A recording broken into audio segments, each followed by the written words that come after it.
the father of the author, who is the debut author, Reka.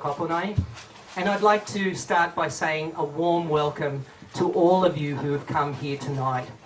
I want to start by saying a big thank you to the readings group here tonight, who've provided such a beautiful venue for us to be able to present the debut of our daughter's book.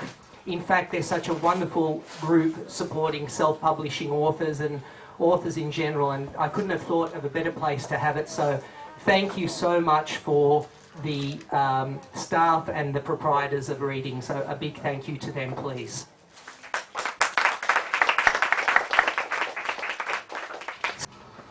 And without further ado, what I would like to do is invite the author of Dawn of the Guardian to come up here and tell us all about how she wrote this book.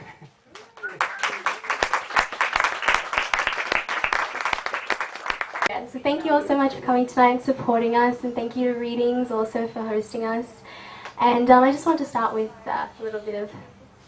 so I'll start, sorry. When we set off in June of 2012, it was very much a leap into the unknown. We had no idea where our journey would take us. So I had no idea that we would spend a year RVing around the States. I didn't know that we would ride horses through Ecuador and camels through India. And I certainly didn't know that I would write my own fantasy fiction adventure novel. So I have definitely this newfound admiration and appreciation for my parents, who took my brother and I along on this journey and in turn gave us so many incredible memories and experiences for our childhood. Yeah, so also it was so much adventure, excitement and escapades, but there was also a lot of uncertainty. And one thing we could be certain of was the stories, because our journey has been one of many, many stories. The stories of the places we visited, the cultures we've experienced, the languages we've learned, and the people we've met. The baker in Vilcabamba in Ecuador, who baked my brother and I chocolate chip cookies every morning. The Berber who led our donkeys through Morocco, and our tour guide in Moscow. They all have their own stories. And while we were explorers, we were also honoured to be listeners. And they all inspired me to put pen to paper and write. So I've always loved, for as long as I can remember, I've always loved to read and write. And a book was as attached to me as a birthmark and a pen as fingernails. So I was always enamored by how a book could capture you and draw you in and take you to some other place. I think there's something very magical about that. For me, reading is dreaming with your eyes open. So the library writing competitions were always a regular outlet for all my outlandish sci-fi stories and Home Alone ideas. And my writing also evolved when we started off on our travels, and I created my blog of Dreamtime Traveller. So Cassandra Clare, who's an author, also her books are here tonight, once said, "One must always be careful of books and what is inside them, for words have the power to change us." I've always wanted to be one of those magical storytellers who could weave a tale as delicately as fine fabric on a loom, or who could create words so profound they could change someone. When I started writing Dawn of the Guardian, looking back on writing Dawn of the Guardian, it's such a blur. You remember the strangest of things.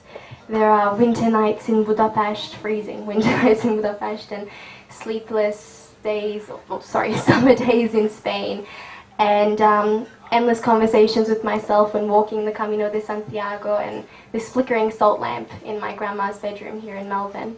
And throughout it all, this constant tappity-tap-tap of the keyboard. I also remember the day I completed the first draft of the book, and that was also the day I broke the springs of our bed in Budapest from jumping up and down on it. There was this amazing feeling of this giddiness, this lightness in the head that I could only equate to when we were in Peru at 5,000 meters in the Andes. And it was incredible. So now that we're sort of reaching the end of one chapter and the beginning of a new, I'd like to thank a few people. First of all, my grandparents, my grandma, not sure where they are, but yeah, Naj Mama and Ilongka Mama, thank you all so much for your support and belief in me. Ilongka Mama, you play a living room bowling with us still at 82, so thank you. And Naj Mama for making cucumber salad for me when I was down. So thank you. Also Tori, thank you so much. You've been such an inspiration to me writing this novel, and I just want to tell you how grateful I am for that you're here tonight. Also Miss Pepika, as I remember you, or Haley, yeah, over there. You are my first grade teacher, and you set alight this spark that I love, that led me on this journey of writing. So thank you so much. My parents, Mum and Dad, thank you so much for believing in me and supporting in me and understanding when I zoned out during dinner because I had another idea for the book. And also my brother, where are you? This book is dedicated to you.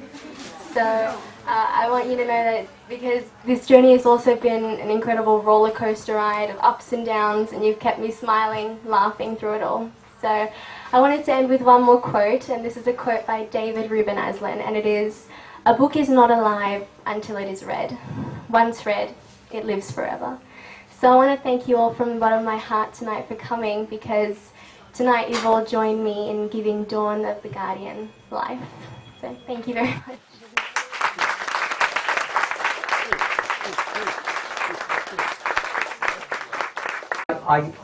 Can I throw it to you? Is it possible? I'm going off script here.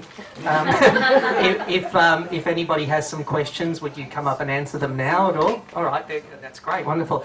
So, is there any questions out there about a 14-year-old writing a novel? The dog. And yeah, so it all really came together while we were in Andalusia and in Arcos de la Frontera, which is the setting for this book. And yeah. Thank you. Yes? Did you reach a point where you actually thought, I am stuck, I cannot go on, I just can't find a way? Absolutely. There were so many times like that. I don't know if I could even count. But I think the best thing sort of I had to do then was sort of take a step away and go for a walk with Mum and Dad and just sort of take a step back, and then when I got back there was always a new burst of inspiration. So, but there were definitely a lot of times where I just wanted to sort of, yeah, yeah. Yeah. Yeah. Thanks. Yes. Yeah. Is there any way your peers in the school supporting you?